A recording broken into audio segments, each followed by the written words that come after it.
there's like a little bit of a trance that I'm waiting on the woods to wake up. It's quiet, the sun is coming up, but no longleaf pines, and the sun rays cutting through. And you start to hear quail calling. Them birds are leaving scent everywhere now, and it's starting to get these dogs happy. Everything is successional. The tension of the hunt, you're present for whatever is being offered at that moment.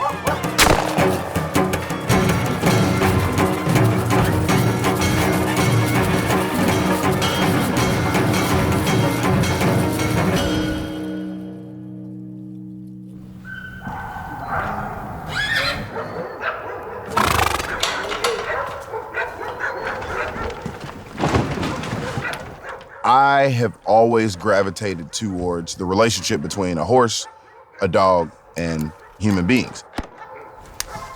And I've grown up always with some kind of performance type dog. Back in Atlanta, I mean, that's what you do on the south side of town. Like, we were training pit bulls.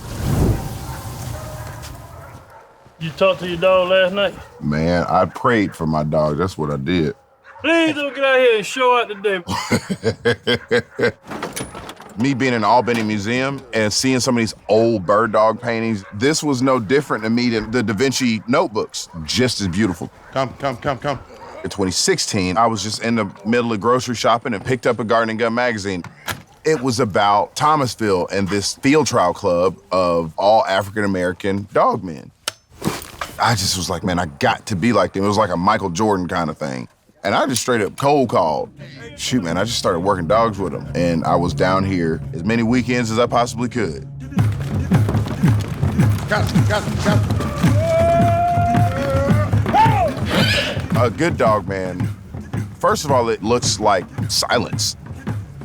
It's the part of showmanship that only comes when you got the dedication to a discipline, right?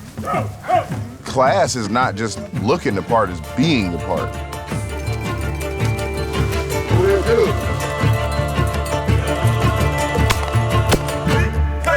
Man, them damn birds was deep in there. There you go. We're gonna go on top of that hill.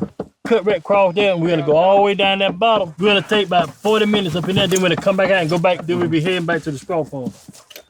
That was my fault for calling him off them birds. I didn't think it was nothing in there because it was just too hot. Man, whole covey sitting in there. Got him. I don't think your nose is as good as his. Hey, you don't think?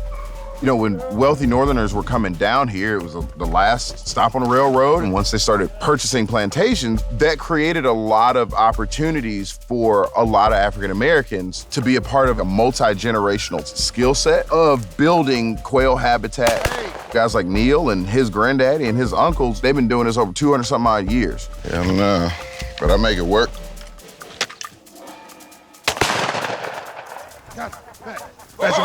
Stoned his ass.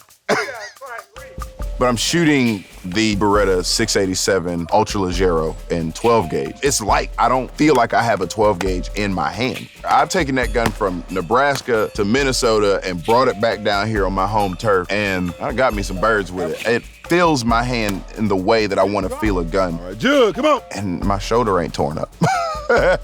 I like that one day I can change the side plating for either my son or my daughter. Like, that really does something for me. As an artist, I can go in and redesign something, and Beretta will custom make something for my kids to be able to pass that down to them.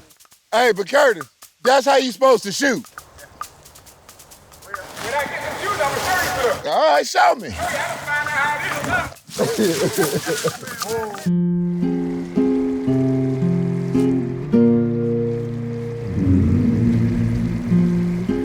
This community aided in who I am because it gave me mentors and brothers that really would challenge me. It gave me family.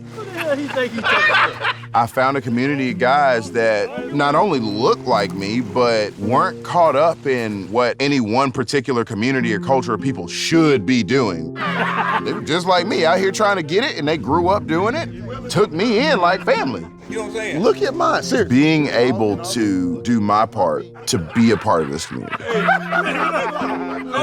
alone! Leave it alone! Hey, I got Willie. No, I go ahead and speak it.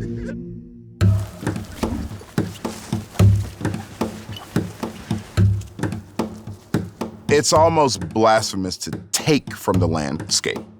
The earth, we were left in charge of this place. This is a blessing what we have. Conservation plays a part in how I approach hunting because it's what's gonna keep my kids out here. Without doing this, coming from Atlanta, my kids won't ever know what bobwhite quail are. The numbers are so low, and why would I not want my kids to experience walking through these piney woods and watching the development of a dog without longleaf pine, without bobwhite quail? I've got no reason to have these beautiful dogs. They're working dogs. That's what they want to do. But even doing something as simple as picking up your shot shells, it's little things everyone can do. Big as hell, boy.